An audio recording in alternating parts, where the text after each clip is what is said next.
Why does the Prime Minister think that his now former education advisor, Kevan Collins, described the government's education plan as half-hearted, that risked failing thousands of children, hundreds of thousands of children, and not being even close to meeting the scale of what is needed? We're now putting another £3 billion into educational catch-up with the biggest tutoring programme anywhere in the world, Mr. Speaker, and it is based on the best evidence that we could find and that Sir Kevan could supply.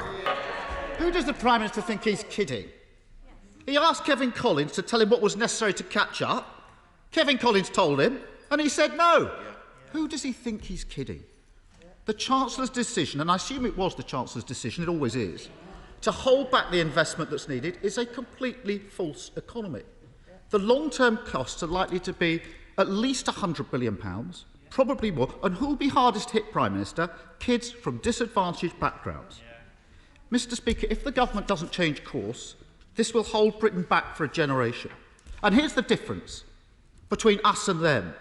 Because when Labour says education is our #1 priority, we mean it. That's why we published a bold £15 billion plan to catch up on education for every child. We're putting that to a vote this afternoon.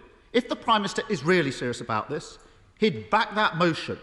We've been here before. Free school meals, U-turn, exams fiasco, U-turn, now catch up. The Prime Minister's been all over the place when it comes to education. And he's on the wrong side of it again.